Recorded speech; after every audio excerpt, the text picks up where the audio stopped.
शीघ्र ही कक्षा 1 की जो प्रवेश प्रक्रिया है वो ऑनलाइन प्रारंभ होने वाली है। लिंक आप लोगों को विभिन्न केंद्रीय विद्यालयों के माध्यम से नोटिस बोर्ड पर और पेपर में बताया जाएगा। बहुत सी जानकारियां पेपर से भी आपको मिल जाएंगी, स्कूल लेवल पे भी मिलेंगी, लेकिन चूंकि कोविड-19 का इस समय चल रहा है तो स्कूल में आप ज्यादा नहीं जा सकेंगे और जाएंगे तो हो सकता है कि जो है उस तरह से आपकी बात ना हो पाए।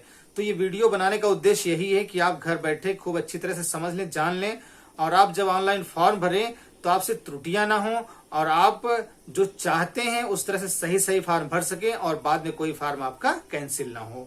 तो आइए देखते हैं, जानते हैं कि ऐसी कौन सी बातें हैं जिससे हम फॉर्म गलत भर देते हैं और वो हमारा फॉर्म बाद में कैंसिल हो जाता है, एडमिशन नहीं हो पाता है। आज एडमिशन से रिलेटेड कुछ जानकारी आप लोगों के लिए लेकर आए हैं हम, और इस बात पर आज हम बात करेंगे आप लोगों से कि कक्षा 1 का जो फॉर्म भरते हैं आप ऑनलाइन, उसमें क्या क्या गलतियां हो जाती हैं आपसे, और इन गलतियों की वजह से जो आपका फॉर्म है वो लिस्ट में नाम आने के बाद भी कैंसिल हो जाता है। हमने ये देखा है कि आपको जानकारी नहीं रहती है और आप सामान्यतः जाते हैं, कैफे वाले को बताते हैं, अपने कागजात देते हैं, कैफे वाला अपनी मर्जी से भर देता है। लेकिन आपको जानना चाहिए कि कैफे वाला जो है वो भी कभी हो सकता है हाई स्कूल पास हो, इंटर पास हो, और हो सकता है ज्यादा क्वालिफाइड हो, पढ़ा लिखा हो, लेकिन उसको जानकारी ना हो कि केंद्रीय विद्यालय में जो एडमिशन का फॉर्म भरा जाता है वो उसमें क्या क्या डिटेल कैसे कैसे भरी जाती है। तो अक्सर ऐसा होता है कि आप फॉर्म भरते हैं, आप कैटेगरी सही नहीं भरते हैं, कास्ट कैटेगरी सही नहीं भरते हैं, और कुछ ऐसी जानकारियां हैं जो 2-3 हैं जिनके कारण आपके बच्चे का एडमिशन होते होते नहीं हो पाता है। तो आज का जो मूल विषय है हमारा वो ये है कि कैसे आप अपने बच्चे का जो फॉर्म है वो सही सही भर सकें। ठीक, तो सबसे पहले हम बात करेंगे, देखिए कि जो एक समस्या मन में रहती है कि क्या जो केंद्रीय विद्यालय है उसमें सभी केंद्रीय विद्यालय में एक जैसी ही कैटेगरी होती है या अलग अलग होती है। तो देखिए, जो केंद्रीय विद्यालय है वो 3 तरह के होते हैं। एक होते हैं प्रोजेक्ट के स्कूल, जैसे एनटीपीसी है, एनएचपीसी है, ठीक है, इसी तरह से जो भी प्रोजेक्ट के स्कूल है। दूसरा होता है डिफेंस के स्कूल, डिफेंस जो में जो आर्मी है, नेवी है, ठीक है, और एयरफोर्स के जो स्कूल्स हैं वो डिफेंस के स्कूल हो जाते हैं। तीसरा जो स्कूल होता है सिविल का स्कूल होता है, ठीक है, सिविल स्कूल जैसे हमारा केंद्रीय विद्यालय है ये उन्नाव। ठीक, अब इसमें जो लोग फॉर्म भरते हैं, अपने बच्चे को भरवाना चाहते हैं, इसमें आप ध्यान रखिए तो आपका फॉर्म कैंसिल नहीं होगा। देखिए, आप गलती क्या करते हैं कि जो एडमिशन कैटेगरी होती है, इसमें 2 तरह की कैटेगरी होती है। एक होती है एडमिशन कैटेगरी और दूसरी होती है कास्ट कैटेगरी। ठीक है, तो कास्ट कैटेगरी में तो आप वो भरेंगे जो आप जनरल हैं तो जनरल भरेंगे, एससी हैं तो एससी भरेंगे, एसटी हैं तो एसटी भरेंगे, ओबीसी हैं तो ओबीसी भरेंगे, ठीक है। और लेकिन जो एडमिशन कैटेगरी है उसमें बहुत ज्यादा फॉर्म कैंसिल होते हैं। देखिए, एडमिशन कैटेगरी होती है कैटेगरी 1। कैटेगरी 1 जो होती है वो होती है कौन सी, सेंट्रल गवर्नमेंट के लोगों के लिए, जैसे रेलवे है, आर्मी वाले लोग हैं, एयरफोर्स वाले लोग हैं, उनका होता है कैटेगरी 1। तो इस तरह देखिए, अगर आप केंद्र सरकार के कर्मचारी हैं, ठीक है, सेंट्रल गवर्नमेंट के एम्प्लॉई है, तो आपको एडमिशन कैटेगरी में कैटेगरी 1 भरना चाहिए। ठीक, और उसके बाद नंबर आता है सेकंड कैटेगरी, जो है कैटेगरी 2, वो है सेंट्रल गवर्नमेंट के वो ऑर्गेनाइजेशन, वो इंस्टीट्यूशंस जो ऑटोनोमस बॉडीज हैं। इसमें कौन कौन से आते हैं, जैसे स्टेट बैंक ऑफ इंडिया यानी बैंकिंग सर्विसेज हैं, या लाइफ इंश्योरेंस कॉर्पोरेशन के जो परमानेंट एम्प्लॉइज हैं। ठीक, इसी तरह से बहुत से ऐसे हैं, हर मिनिस्ट्री का एक अलग अलग ऑटोनोमस कुछ रिसर्च इंस्टीट्यूट वगैरह हैं।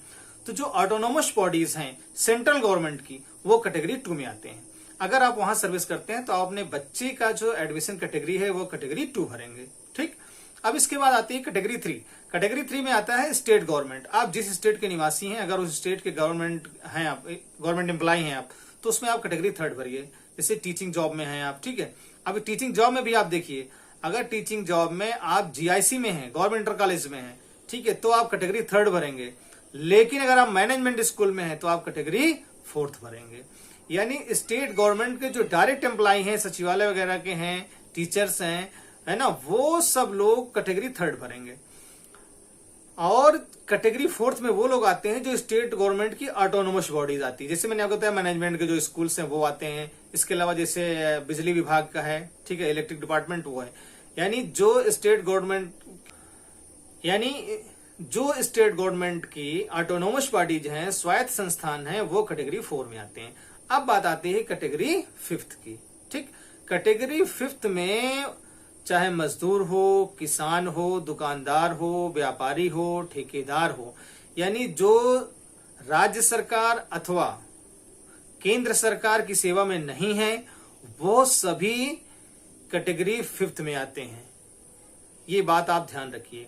और अगर आप डिफेंस और सिविल सेक्टर के केंद्रीय विद्यालय में अपने बच्चे का फॉर्म भर रहे हैं तो आप, और अगर आप कहीं सर्विस नहीं करते हैं तो आप कैटेगरी 5th ही भरिए, भरवाइए। ठीक है, अगर आप खुद भर रहे हैं तो आप कैटेगरी 5th भरिए, अगर कैफे में भरवा रहे हैं तो उसको बता दीजिए अगर उसको पता नहीं है। नहीं तो होगा क्या कि आप कैटेगरी 2 भर देंगे, गलती से वो भर देगा, और कैटेगरी 2 में यानी कि आपको सेंट्रल गवर्नमेंट के ऑटो बॉडीज में एम्प्लॉय मान लिया जाएगा और ऑनलाइन कंप्यूटर सेलेक्ट करेगा। जब लिस्ट बनेगी, लिस्ट में आपके बच्चे का नाम होगा, लेकिन जब वहां पे आपसे डॉक्यूमेंट्स मांगे जाएंगे तो आप डॉक्यूमेंट्स नहीं दे पाएंगे और आपका फॉर्म कैंसिल हो जाएगा और बच्चे का जो एडमिशन है वो कैंसिल हो जाएगा। तो इस वीडियो में छोटी सी सिर्फ बात हम आपको ये बताना चाहते थे, जो महत्वपूर्ण बात थी कि आप जो है एडमिशन कैटेगरी सही डालिए। एडमिशन कैटेगरी मतलब गार्जियन की जो सर्विस कैटेगरी है उसमें, ठीक है, और सरकारी सेवारत नहीं है और वो गलती से कैटेगरी मतलब पता नहीं होता, उनको मालूम नहीं होता है और वो बहुत सी कोई ना कोई कैटेगरी डाल देते हैं और इस कारण उनका फॉर्म बाद में कैंसिल हो जाता है। तो कृपया आप इसको जानिए, समझिए, वीडियो को देखिए और समझिए कि अगर आप कहीं भी राज्य सरकार या केंद्र सरकार में सेवारत नहीं है तो आपको कैटेगरी 5th ही डालना है। ठीक है।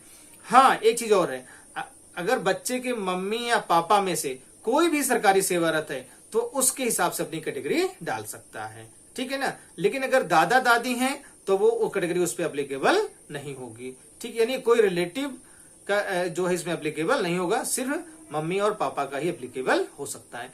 तो इस वीडियो के माध्यम से हमने आपको ये बताया कि एडमिशन कैटेगरी आप सही डालें ताकि आपके बच्चे का फॉर्म कैंसिल ना हो, क्योंकि बड़ी उम्मीद से आप जो है फॉर्म डालते हैं और बाद में अगर कैंसिल हो जाता है तो फिर बहुत दिक्कत होती है। उम्मीद करते हैं एडमिशन कैटेगरी की डिटेल आपके समझ में आ गई होगी। मैं फिर से बिल्कुल स्टार्ट बता देता हूं, यानी जो सेंट्रल गवर्नमेंट के एम्प्लॉय, केंद्र सरकार के कर्मचारी हैं वो कैटेगरी 1 में आएंगे। सेंट्रल गवर्नमेंट के जो ऑटोनोमस बॉडीज हैं वो कैटेगरी 2 में आएंगी। स्टेट गवर्नमेंट के जो कर्मचारी हैं वो आएंगे कैटेगरी 3rd में, और स्टेट गवर्नमेंट के जो ऑटोनोमस बॉडीज हैं वो आएंगे कैटेगरी 4th में। और इसके अलावा जो भी हैं, दुकानदार, मजदूर, किसान, ठेकेदार, जो भी हैं सभी लोग वो कैटेगरी 5th में आएंगे। उम्मीद करते हैं आप अच्छे ढंग से फॉर्म भर सकेंगे और अगले वीडियो में हम आपको बताएंगे और जानकारी देंगे कि आरटी क्या है या और भी गलतियां क्या होती हैं। एक गलती मैं आपको और बताना चाहूंगा कि सामान्यतः क्या होता है कि आप दूरी भी गलत भर देते हैं। अगर आप दूरी गलत भरते हैं तो उससे भी आपका फॉर्म कैंसिल हो सकता है। इसलिए जो आपके निवास स्थान है और जो स्कूल की दूरी है उसको बिल्कुल सही आप भरिएगा। उम्मीद करते हैं कि आपको समझ में आया होगा। Thank you very much.